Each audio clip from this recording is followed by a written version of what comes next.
como solo tú, Señor, lo sabes hacer. Te damos el honor y la gloria en Cristo nuestro Señor. Amén. Y todos decimos, gloria a Dios. El tema, decíamos, avivamiento en Jerusalén. Para los lectores de la palabra de Dios, estoy seguro que a su mente vienen diferentes momentos. La realidad es que el pueblo de Dios atravesó por diversas situaciones, algunas de ellas de angustia, otras de quizás momentos de aflicción y de petición, de clamor, pero hubieron otros momentos especiales en los cuales ellos vieron la gloria de Dios. Hubieron momentos en los cuales ellos gritaban, literalmente lo dice la Escritura, que hubieron tiempos en los cuales ellos gritaban, pero no de tristeza, sino de júbilo, al saber que Dios había hecho grandes cosas en medio de ellos. Al pensar en esto de los avivamientos, estimados hermanos, pensamos en lo maravilloso que es Dios para con su pueblo. Porque si Dios hizo aquello con Israel en aquel tiempo, también la iglesia ha disfrutado a través de los tiempos de momentos de gloria, de momentos preciosos, de momentos en los cuales se olvida todo llanto, se olvida todo dolor, toda enfermedad, porque nos centramos solamente en adorar a aquel que vive y permanece para siempre. Y yo creo que estos tiempos son especiales, porque tenemos no tiempo limitado, sino que tenemos un tiempo suficiente para poder clamar al Dios del cielo. Y si hemos venido enfermos, ¿verdad? También este es el día de sanidad. De aquí nos podemos ir sanos, alabando y exaltando el nombre poderoso de Dios. Si usted vino sin ninguna enfermedad, si usted viene sanito completamente, debe de ser el primero en exaltar el nombre de Dios, ¿verdad? Porque está bien. Pero el que viene enfermito debe saber también que aquí está el sanador, ¿verdad? Aquí está el Dios todopoderoso. Y si Él está en este lugar, ¿quién mejor para ayudarnos? En esos tiempos de avivamiento es en los cuales el pueblo de Dios se llena, en los cuales el pueblo de Dios se goza en la presencia de Dios. Y yo digo, esos tiempos hay que aprovecharlos, porque la realidad es que allá afuera no vamos a encontrar de eso. Allá afuera la gente nos van a menospreciar y nos van a ver de menos, y quizás a veces nos van a ridiculizar. Y bueno, tantas cosas que las personas hacen en contra de los creyentes.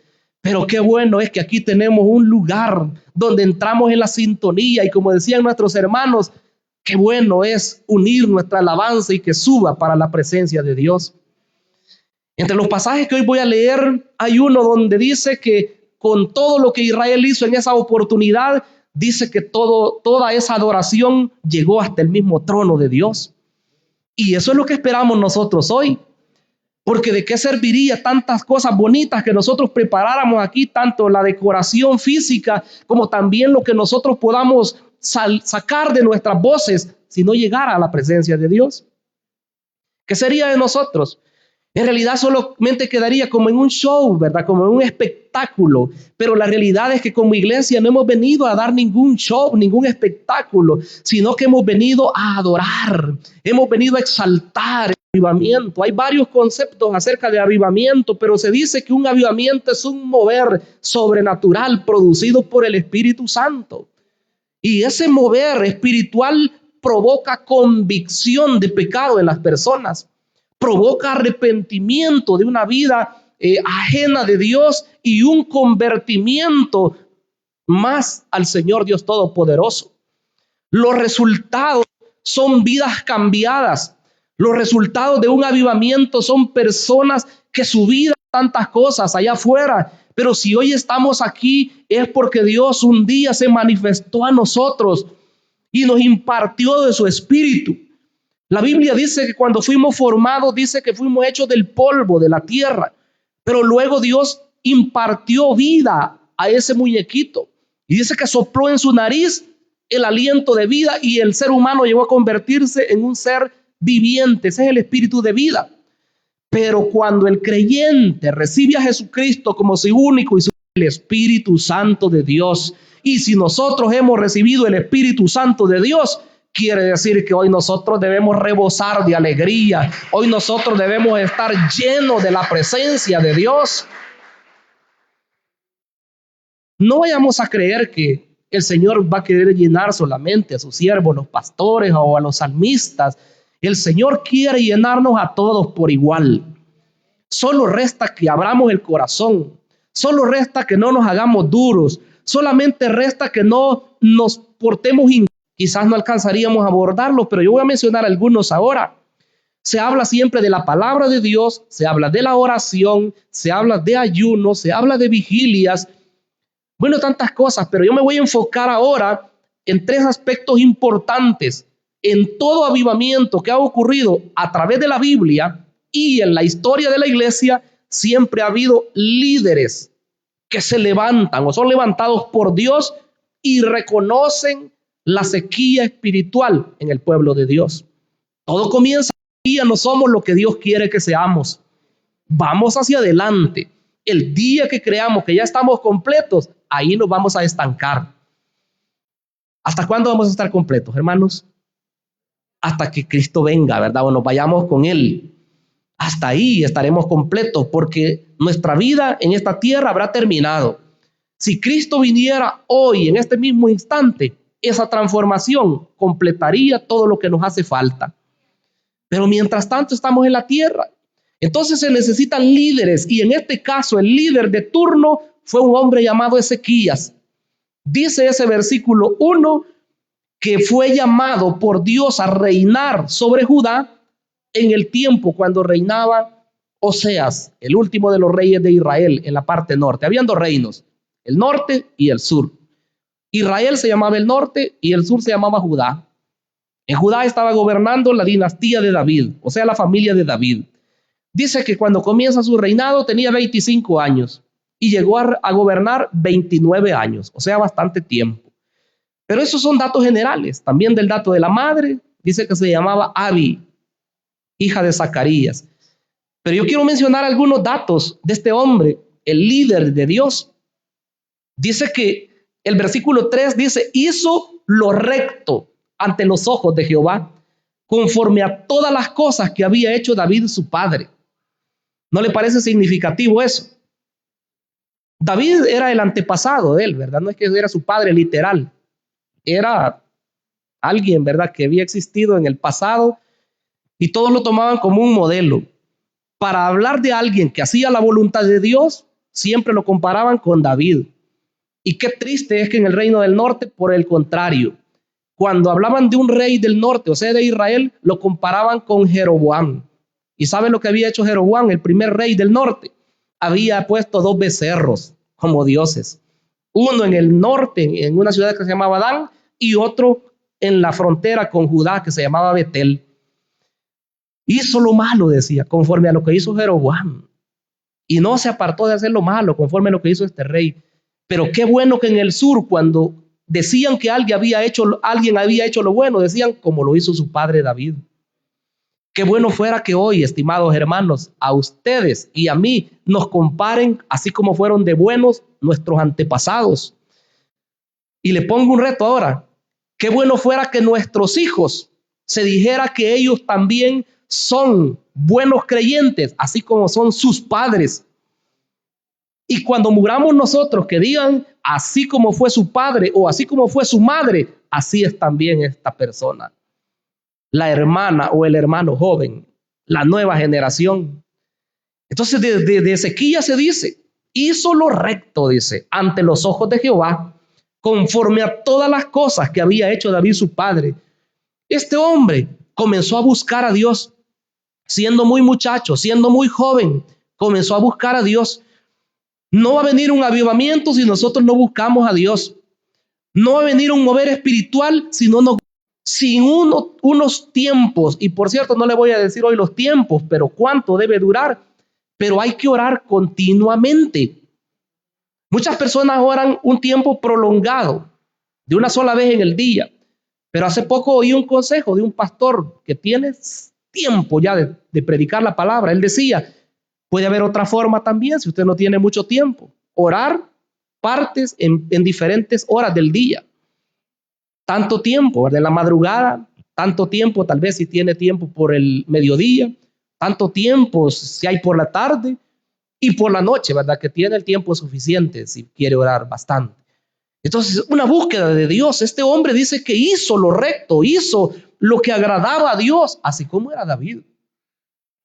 Muchos creen que el modelo de rey, en este caso, era David. Y cuando viene el Mesías, se dice que es un descendiente de David. Quiere decir que hay una referencia, un hombre que Dios, no fue nadie más, Dios dijo que David era conforme al corazón de Dios. Dios no está viendo si usted es perfecto, ¿verdad? No está viendo si usted no comete ningún error. Él está viendo su corazón. ¿Será que somos sensibles? ¿Que cuando le ofendemos a Él nos arrepentimos rápido? ¿O será que somos de los que escondemos las cosas? Hay que ver eso, ¿verdad? Porque el corazón de David era un corazón que rápido buscaba la presencia de Dios y reconocía que se equivocaba también. Entonces Ezequías hizo lo recto. Otra característica más de él, dice el versículo número 5, 18:5, en Jehová Dios de Israel puso su esperanza. Esto me impacta. Ni después ni antes de él hubo otro como él entre todos los reyes de Judá. Eso a mí me deja quieto. Cuando leo eso y cuando leo lo de Josías, yo digo, Dios mío. Porque en el caso de Josías, que existió más adelante, siempre de esta misma descendencia de David, dice que no hubo otro hombre como Josías, ni antes ni después de él, que se convirtiera de corazón, pero de una manera tan fiel como lo hizo Josías. Cuando yo leo eso, hermanos, me quedo sin palabras definitivamente. Porque los seres humanos, nosotros vemos las cualidades que tiene una hermana, las cualidades que tiene un hermano, y nos admiramos y decimos, qué bueno, cómo Dios lo ha cambiado, cómo Dios la ha cambiado. Pero que Dios lo diga, hermanos amados, que Dios lo diga, eso vale mucho más, por supuesto. Y de Ezequías dice acá que no hay otro como él. En Jehová Dios de Israel puso su esperanza. No hay otro como él. Ni antes, dice, ni después. Entre todos los reyes, este hombre fue el que más confiaba en Dios, el que tenía una esperanza plena. ¿Será que nosotros también estamos esperando al Mesías? Porque hoy a eso equivale, ¿verdad? Usted podrá decir, bueno, yo espero que Dios me cumpla esto, que Dios me haga lo otro. Está bien. Promesas, ¿verdad? Peticiones que usted ha hecho. Pero la esperanza nuestra debe de ser una mayor.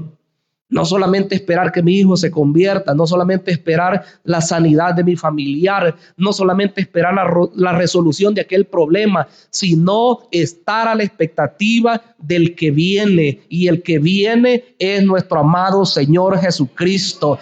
Cristo viene pronto, dice la Biblia, y que su iglesia debe de estar preparada. En Jehová Dios, dice, puso su esperanza Él. ¿En quién está nuestra esperanza? ¿Será que dejamos de confiar en Dios? Y hoy, con los avances tanto de la tecnología, hoy rápido corremos a otra cosa. La medicina no es mala, quiero decirles, pero un rey, hubo un hombre de Dios que por haber buscado la medicina antes que al Dios Todopoderoso, fue censurado por Dios. Porque dice que no buscó a Dios, buscó a los médicos. O sea, ya aclaré antes, ¿verdad? No es que estemos diciendo que la medicina es mala o que sea del diablo, no. Dios es el que da la sabiduría. Pero lo que condenó Dios en esa oportunidad es que no buscó a Dios, buscó a los médicos.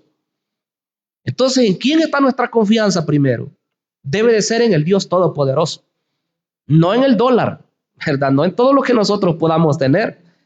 Claro que el dólar es un recurso, ¿verdad? Pero no lo es todo, hermanos. La fe en Dios es importante.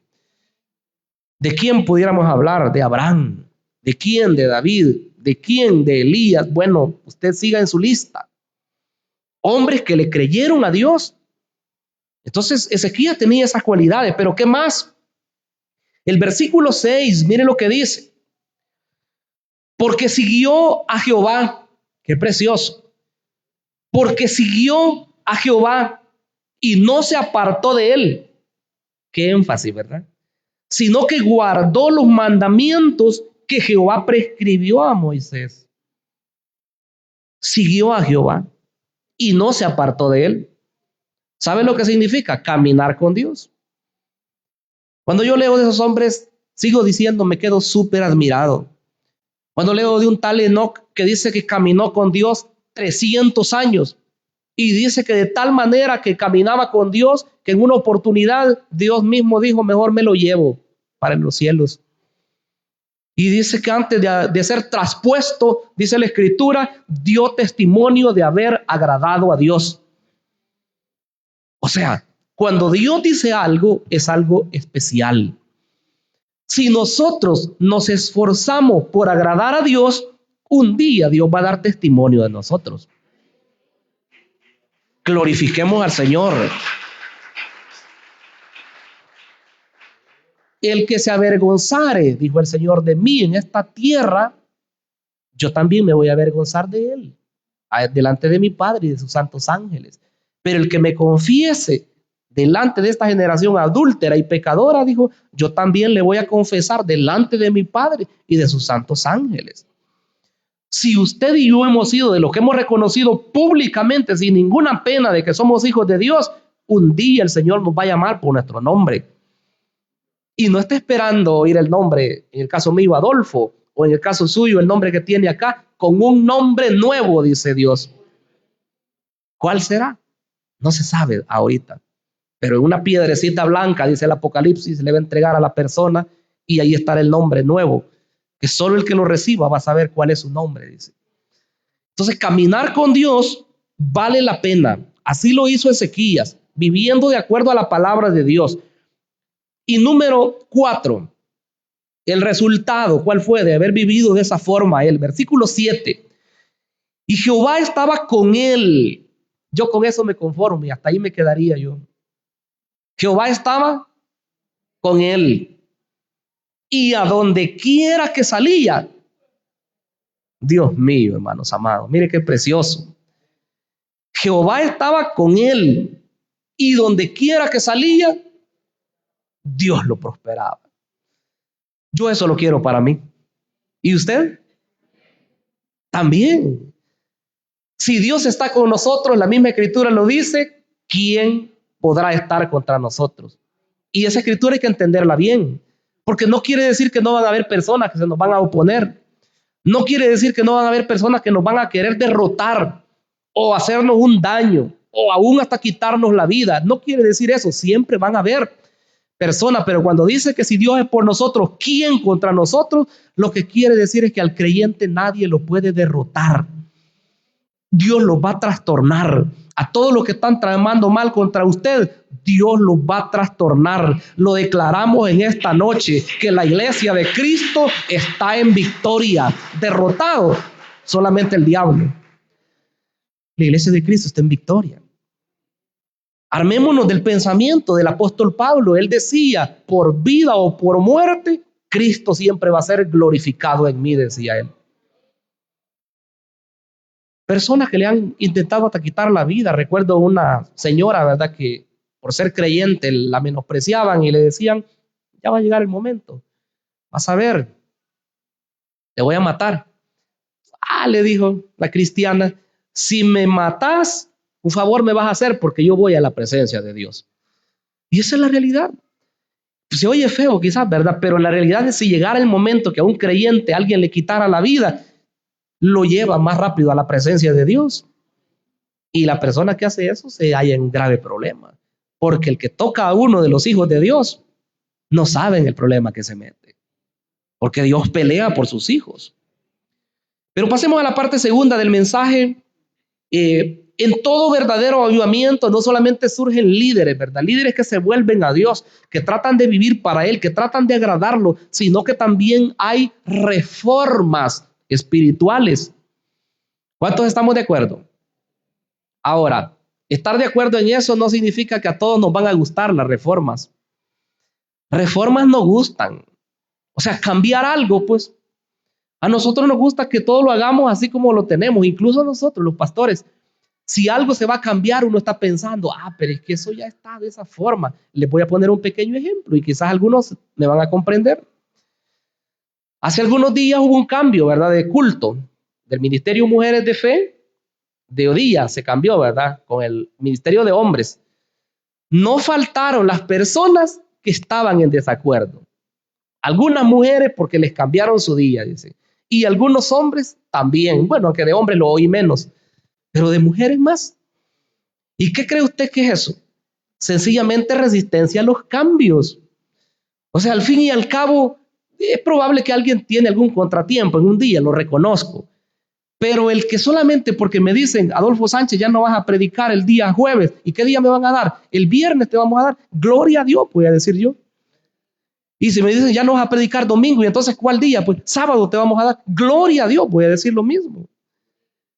O sea, porque nosotros, eso es un pequeño ejemplo. Ahora no digamos cuando en una iglesia se tiene un sistema, por ejemplo, de evangelización, pongámoslo. Es un sistema de evangelismo explosivo. La gente sale a compartir el mensaje y bueno, ya todos saben que ese es el método. Pero de repente les dicen, hermanos, ya no vamos a usar ese método. Hoy vamos a implementar uno nuevo. ¿Y cuál es? Y comienzan. Células son ahora las que vamos a hacer. No, pero es que mire que yo aquí, que eso no lo hacíamos y que eso es de esta y de otra forma. Los cambios a nosotros no nos gustan. No nos gustan porque nos acomodamos.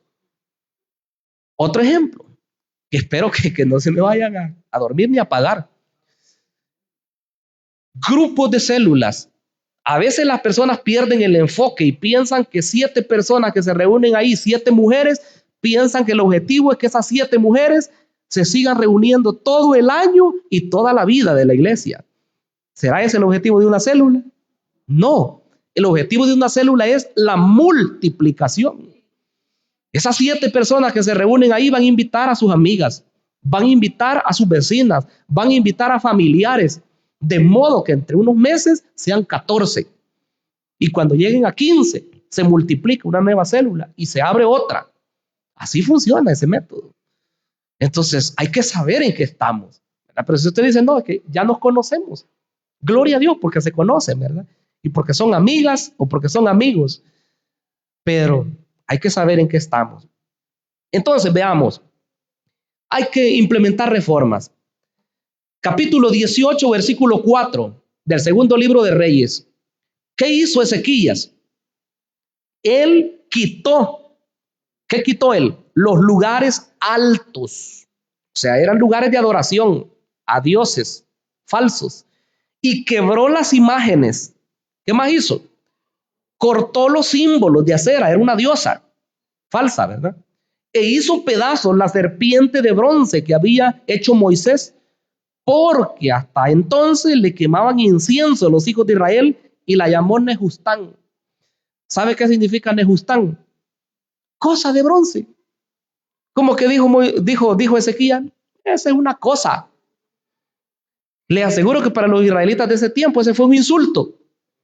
Como ahora las personas de la religión, cuando usted le dice, bueno, con el perdón, ¿verdad?, de los que nos vean en la red, ese es un muñeco. Para esas personas es un gran insulto, estimados hermanos. Que le digan, mire usted, ¿por qué adora esos muñecos? Ese es un gran insulto para ellos. Entonces Ezequías, a los mismos israelitas que habían agarrado como ídolo esa serpiente de bronce, les dijo, eso es cosa de bronce. Eso es una cosa. Por eso le llamó Nejustán. En hebreo significa cosa de bronce, es una cosa. Quita él. Quiere decir que hoy nosotros apliquemos esa parte. En parte de la reforma, para que haya un avivamiento, ¿qué debe de ser? Debemos de arrancar todos los ídolos de nuestro corazón. Ahí se torna el mensaje un poco raro, ¿verdad? Porque quitar las cosas malas que hay en nosotros, claro, si estamos en el Espíritu, vamos a decir un rotundo amén. Pero como nos gustan algunas cosas, ahí es donde se resiste, ¿verdad? Y que me digan que deje de ver mucho televisión y que lea más la Biblia, que deje de ver mucho mi teléfono y que mejor ore un poco más. Ay, ¿verdad? Ay, y acabo de comprar mi teléfono nuevo. Entonces, cosas que a nosotros nos dicen y que nos van a hacer de provecho espiritual, incluso esas nos cuesta aceptar. Pero vino Ezequías y dijo, quiten todos esos muñequitos, quiten esos cuadros, quiten todo eso, quiebren esa serpiente de bronce que está ahí porque se volvió ídolo. Y lo mandó a quebrar y todo eso lo quitó. Y aquel pueblo de seguro debe haber estado algo molesto quizás porque ya se habían habituado a eso. Pero hay que quitar todo eso para ver la gloria de Dios. Hay que hacerlo hoy en día. ¿Qué más hizo él? Vea lo que dice el versículo número 3. Ahora nos vamos a ir a segundo libro de Crónicas 29. Es el pasaje paralelo. El libro de las Crónicas en el capítulo 29 también habla de esto que sucedió. 29 versículo 3. En el primer año de su reinado, o sea de Ezequías, en el mes primero abrió las puertas de la casa de Jehová y las reparó. ¿Sabe lo que había pasado ahí? El padre y el abuelo de Ezequías habían sido malvados. Eran reyes de Judá, de la descendencia de David, y habían hasta hecho pasar por fuego a sus hijos, que era una especie de adoración a los dioses falsos. ¿Y qué hicieron? Cerraron la casa de Dios. Como que ahora Dios ni lo quiera, ¿verdad? Pero en este lugar de repente fuera tanto el descuido que nosotros mantuviéramos cerrada esta casa y ya no la abriéramos. Bueno, ya no hay culto ahí, pues.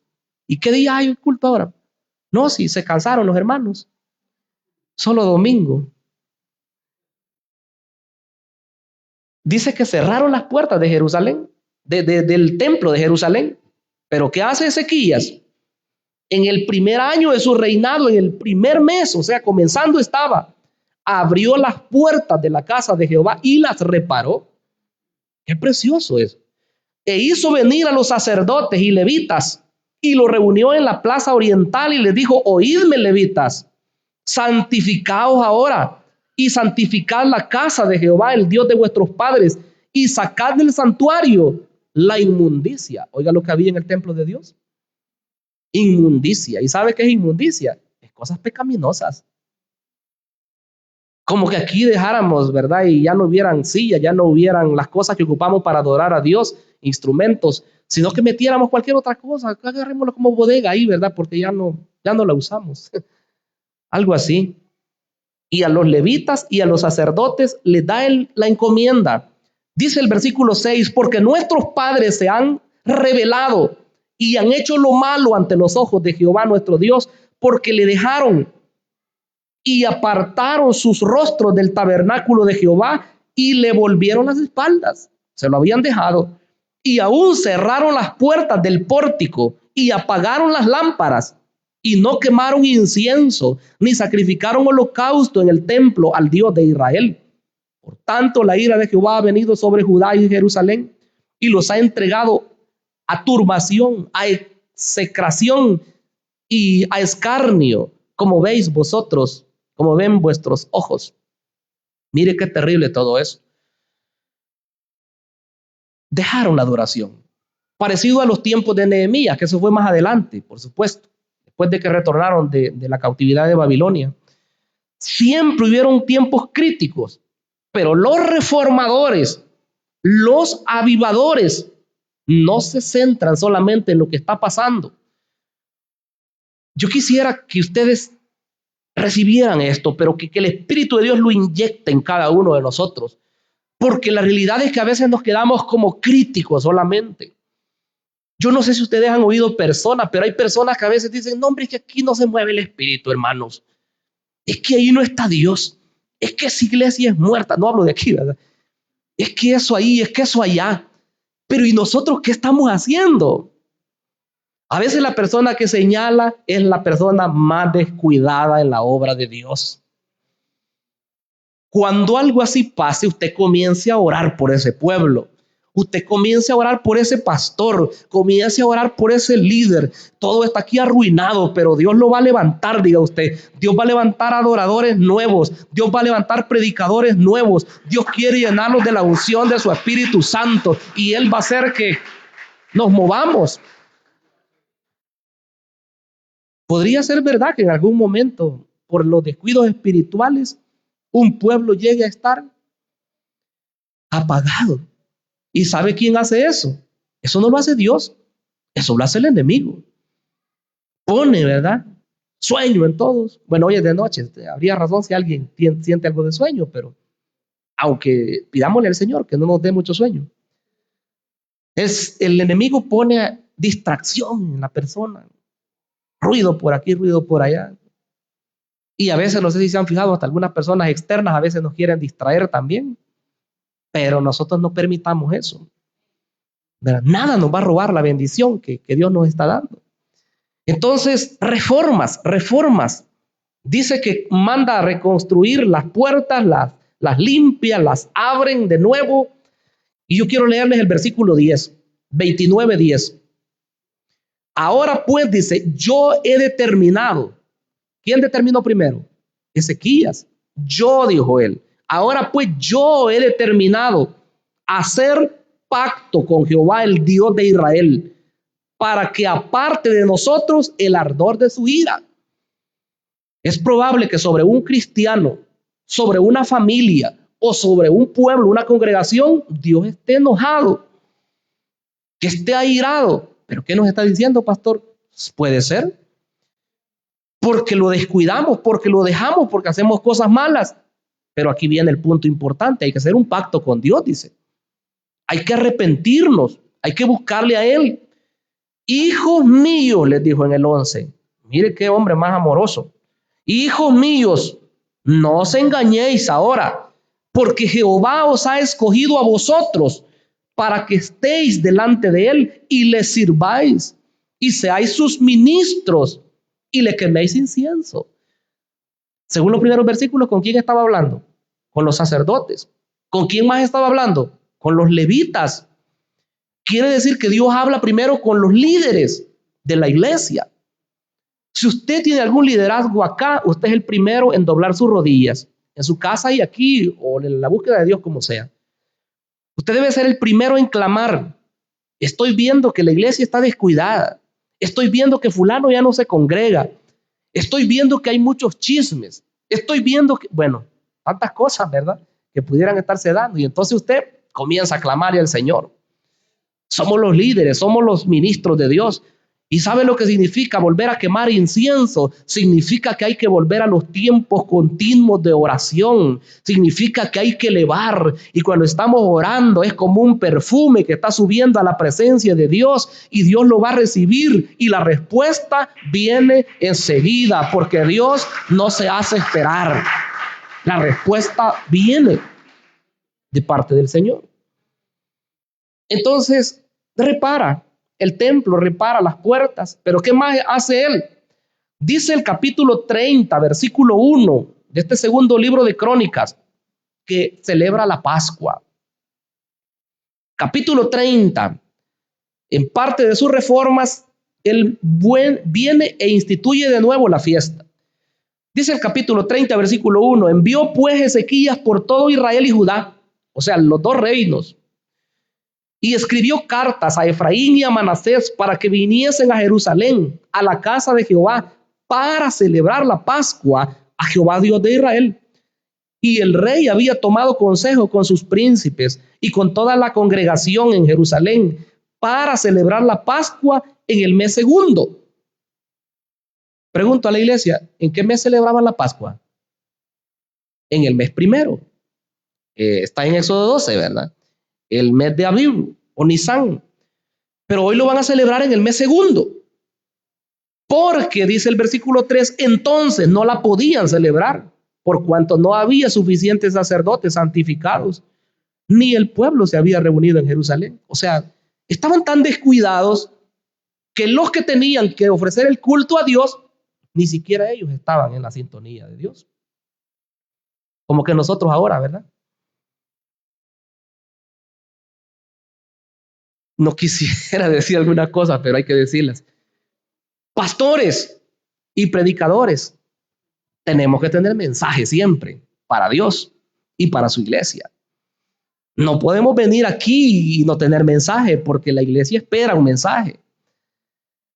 Tenemos que tener mensaje. Y los hermanos adoradores, ¿cómo sería si se presentaran acá a improvisar? No podemos estar descuidados. El Señor nos ha llamado a un servicio, dice, para ministrar, dice. Y nosotros lo hacemos con la ayuda del Señor. Entonces Ezequías los exhorta a ellos, ustedes son los escogidos. Y dice que no estaban santificados. Así que la Pascua dejan de celebrarla hasta el segundo mes. Y dice el versículo 15, 30, versículo 15. Entonces sacrificaron la Pascua a los 14 días del mes segundo. Y los sacerdotes, oiga el énfasis siempre, los sacerdotes y los levitas, llenos de vergüenza, se santificaron y trajeron los holocaustos a la casa de Jehová. ¿Por qué cree usted que se avergonzaron ellos? Porque no lo habían hecho antes. Tenían que haber estado preparados en su momento, pero cuando vieron la necesidad, dijeron, hey, si ese es nuestro rol, si a eso hemos sido llamados. Por eso yo no comparto de personas que dicen, no puedo predicar. Dicen, ¿y por qué? Porque estoy muy a distiempo. Y entonces, ¿qué no es pastor, pues? ¿Y qué no es predicador o predicadora? Dijo un siervo de Dios, creo que hoy ya cambió la idea, porque gracias a Dios que hoy ya se estableció en un lugar. Pero él era de aquellos que decían, a mí cuando me van a dar predicación, decía, avíseme 15 días antes, decía. Entonces nunca predicaría aquí su siervo, pues. O los que predican aquí cada 3 días o cada semana. Eso no es así, hermanos. A nosotros nos enseñaron en la formación que un pastor siempre tiene que tener mensaje. Hay que orar, hay que leer la Biblia, hay que prepararse. Y si en algún momento nos tocó de imprevisto, también hay que predicar. Les pongo un ejemplo. Cuando hay un funeral, o avisan los muertecitos, ¿verdad que no avisan? Y entonces, ¿cómo se va a preparar uno en un mensaje para funeral? No, espérese, no puedo ir porque no tengo mensaje. ¿Y qué tiene que hacer uno? Predicar. Entonces hay que estar preparados. En el caso de los sacerdotes recibieron esa exhortación y los levitas. Y número 5, ¿cuáles fueron los resultados entonces de haber hecho todo eso, de haberse preparado? El capítulo 30 y versículo 25 dice algo que me impresiona. Dice el versículo 25, se alegró pues toda la congregación de Judá, como también los sacerdotes y levitas, y toda la multitud que había venido a Israel, asimismo los forasteros que habían venido de la tierra de Israel, y los que habitaban en Judá. Hubo entonces gran regocijo en Jerusalén, porque desde los días de Salomón, hijo de David, rey de Israel, no había habido cosa semejante en Jerusalén. ¿Cuántos años habían pasado? Habían pasado varios años. Las fiestas de Dios, hermanos amados. El versículo 27 dice, después los sacerdotes y levitas puestos en pie bendijeron al pueblo y la voz de ellos fue oída y su oración, repítalo conmigo, y su oración llegó a la habitación de su santuario al cielo. ¿Queremos ser oídos nosotros por Dios? Alabemos su nombre, exaltemos su nombre, cantemos alabanzas a Él, preparémonos con todo el corazón. Y todo eso va a subir a la presencia de Dios. Se fijó que antes dijo que tenían que santificarse, que tenían que prepararse. Yo oí en una oportunidad a una persona y se molestó, por cierto, porque oyó a un predicador que dijo que las oraciones de algunas personas no pasan del techo, dijo. Y se acercó una persona y me consultó y me dice, mire, pastor, ¿y eso que dijo fulano de tal? Que mis oraciones o que las oraciones de algunas personas no suben del techo. Y eso es verdad. Ese es un decir, hermanos. Nosotros sabemos a lo que se refiere. No es que literalmente rebotan ahí en el techo, ¿verdad? Y caen de nuevo para nosotros.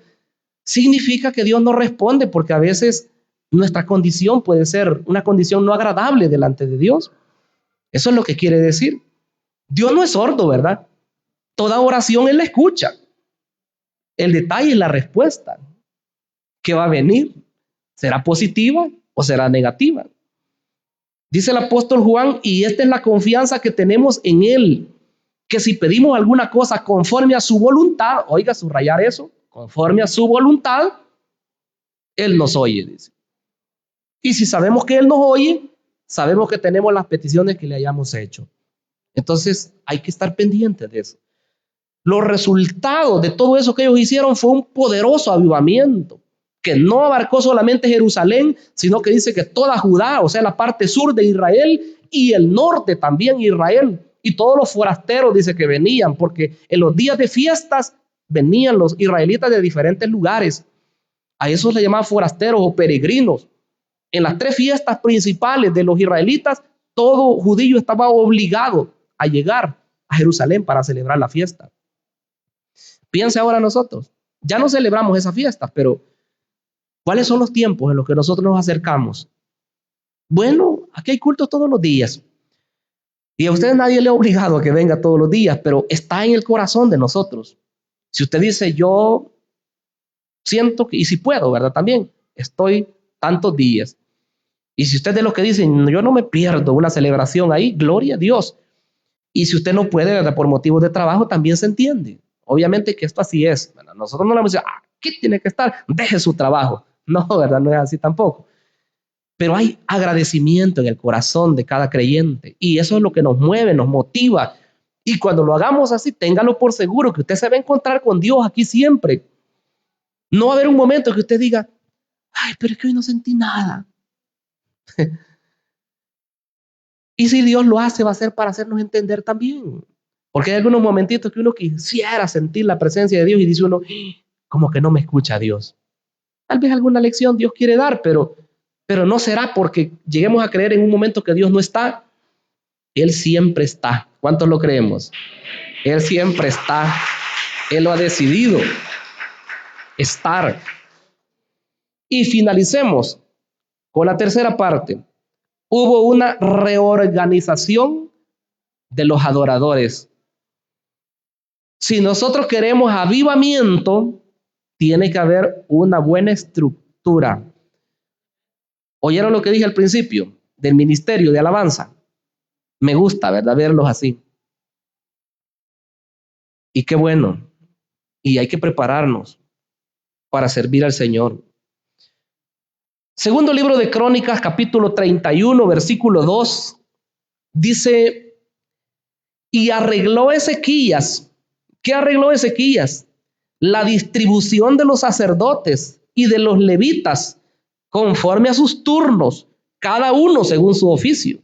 Los sacerdotes y los levitas para ofrecer el holocausto y las ofrendas de paz, para que ministrasen, para que diesen gracias y alabasen dentro de las puertas de los atrios de Jehová. ¿Cuál es la labor entonces de los sacerdotes? Era enseñar la palabra, era ofrecer los sacrificios. Pero de los levitas era ayudar en todas las cosas que hacían los sacerdotes. Y más adelante podemos ver que los levitas eran también ministros de alabanza. Los levitas eran los que cantaban con cuerdas, ¿verdad? Con arpa y con otros instrumentos de viento incluso. Quiere decir que Ezequías los ordena a todos, conforme los puso por turno y conforme a su oficio. Lo que Dios nos ha puesto a hacer, debemos tratar de hacerlo bien. ¿Cuántos estamos de acuerdo? Lo que Dios nos ha mandado a hacer, hay que tratar de hacerlo bien, porque es para Él. A Él le servimos, a Él le adoramos. Entonces los pone en orden, todos. Pero ¿qué más hace? Según el versículo 3, eso nos admira.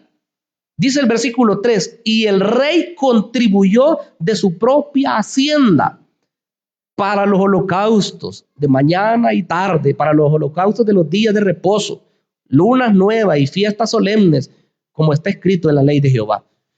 O sea que él no solo les dijo, pueblo, ustedes tienen que ser espontáneos para dar, sino que dice que él puso de su dinero. Yo voy a poner para estos sacrificios, dijo él. Significa espontaneidad. Significa que Dios quiere gente que seamos dados nosotros para la obra de Dios. No, es que el pueblo tiene que ser dado, ¿verdad? Pero y nosotros, los que dirigimos, los que somos líderes, debemos de hacerlo también. Y tercero y último, mire lo que le dice al pueblo en el versículo número 4. Mandó también al pueblo que habitaba en Jerusalén, que diese la porción correspondiente a los sacerdotes y levitas, para que ellos se dedicasen a la ley de Jehová. O sea, para que ellos siguieran enseñando la ley de Dios, para que los levitas siguieran ministrando. A los demás del pueblo les dijo, ustedes provean a los demás. Hoy el tiempo ya no alcanza, ¿verdad? Pero la realidad es que las 11 tribus recibieron tierra de parte de Dios, pero a los levitas les dijo, ustedes no van a recibir tierra. Yo soy su herencia, les dijo Dios. ¿Y qué iban a hacer ellos? ¿Cómo iban a vivir? ¿Cómo iban a comer? Las demás tribus tenían que llevarle a ellos el sustento. Ellos tenían que llevar frutos. Ellos tenían que llevar lo que tenían que comer los sacerdotes y los levitas, para que ellos, dice, se dediquen a la ley de Dios.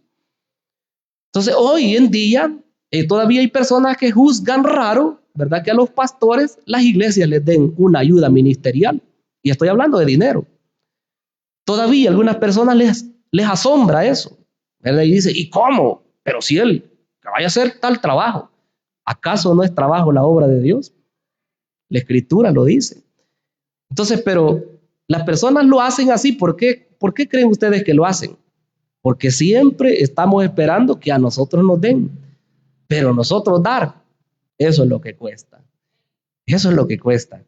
Entonces, les dice Ezequías, deben de proveer para sus sacerdotes, para sus levitas. Dice el versículo 5, y cuando ese edicto fue divulgado, los hijos de Israel dieron muchas primicias de grano, vino, aceite, miel y de todos los frutos de la tierra. Trajeron asimismo en abundancia los diezmos de todas las cosas. Mire, el pueblo fue espontáneo, pero ¿por qué cree usted que fue eso? Estaban en un mover espiritual. Quiere decir que cuando hay un avivamiento, incluso Dios nos motiva a que nuestras finanzas las pongamos al servicio de Dios. ¿Por qué cree usted que Dios nos bendice? ¿Cree usted que solo para que gastemos en nuestras cosas que tenemos que hacer? Nos bendice también para que demos, para que la obra de Dios avance. Entonces dice que llevan diezmos de todo. En ese tiempo eran frutas, por supuesto, pero hoy ya no es eso, ¿verdad? Hoy es money, hoy son dólares, hoy son euros. Versículo 7. En el mes tercero comenzaron a formar aquellos montones. No era un poquito, eran fruto. En el mes tercero comenzaron a formar aquellos montones y terminaron en el mes séptimo. 4 meses pasaron recolectando ellos para los sacerdotes y para los levitas. Me impresiona el versículo 8.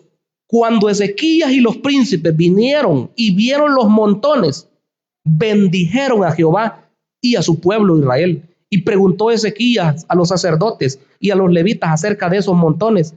Y el sumo sacerdote Azarías de la casa de Sadoc le confesó, desde que comenzaron a traer las ofrendas a la casa de Jehová, hemos tenido y nos hemos saciado y nos ha sobrado mucho, porque Jehová ha bendecido a su pueblo y ha quedado esta abundancia de provisiones. Y mandó a Ezequías que prepararan recámaras, dice, para guardar, porque tenían mucho más de lo que ellos necesitaban comer. Hermanos amados, lo que el pueblo de Dios a veces no entiende es que cuando se da para la obra de Dios, cuando se bendice a un siervo de Dios que trabaja en su obra, el pueblo mismo de Dios es mucho más bendecido. ¿Sabe lo que piensa uno cuando le enseñan acerca del diezmo? Uno dice, es que si doy eso, me va a hacer falta. Eso es lo que el diablo pone. Porque le hace creer que si da, le va a hacer falta. Y bíblicamente hablando, ocurre lo contrario. Cuando uno da para la obra de Dios, esto toda persona le va a decir a usted, que lo ha experimentado, que es un misterio. Usted dio por aquí y por aquí le ingresa algo más. Usted sigue dando por este lado y las bendiciones de Dios siguen llegando. ¿Cómo es? No me pregunte cómo es, porque no sé. Solamente sé que tenemos un Dios que es el dueño del oro y de la plata, un Dios que es rico en misericordia y que Él no nos va a dejar desamparados. Entonces, si queremos nosotros, hermanos, participar de un avivamiento, debemos estar expectantes de todo esto que esos siervos de Dios hicieron, y hay mucho más, como dije. Hubieron diferentes momentos, ¿verdad?, en los cuales se reunieron para buscar el rostro de Dios, y el resultado lo podemos ver: vidas cambiadas, vidas transformadas, personas que ya nunca volvieron a ser las mismas. Y eso quiere Dios con nosotros. Nos quiere hacer personas diferentes, personas que nuestra mirada ya no está en la tierra, que nuestra mirada esté arriba, dice la Escritura. Si habéis, pues, resucitado con Cristo, dice, poned la mira arriba, donde está Cristo sentado a la diestra de Dios, dice la Escritura. Vamos a orar, cerremos nuestros ojos, digámosle: Padre que estás en los cielos, te damos el honor y te damos la gloria.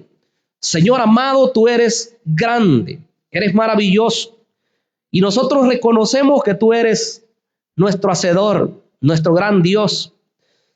En este día, Señor, queremos agradecerte por tus bondades, por tantas misericordias que tú has tenido, Señor, para con tus hijos. Mi Dios amado, glorifícate de una manera abundante, bendiciendo a tu pueblo, Señor, trayendo, Señor, esas bendiciones que se habían detenido, Señor. Permite que podamos ser un pueblo entendido, un pueblo, Señor, el cual tú quieres prosperar. Pero enséñanos que debemos, Señor, buscarte, que tenemos que estar en tu secreto, Señor, que nada somos si nos alejamos, que nada somos, mi Dios amado, si estamos dándote la espalda, mi Dios. Queremos pedirte que nos ayudes, que nos guíes a través de tu Espíritu Santo. Solo tú, Señor, puedes hacer de nosotros personas útiles en tu obra. Te lo pedimos, Señor amado, en el nombre de Jesucristo. Amén.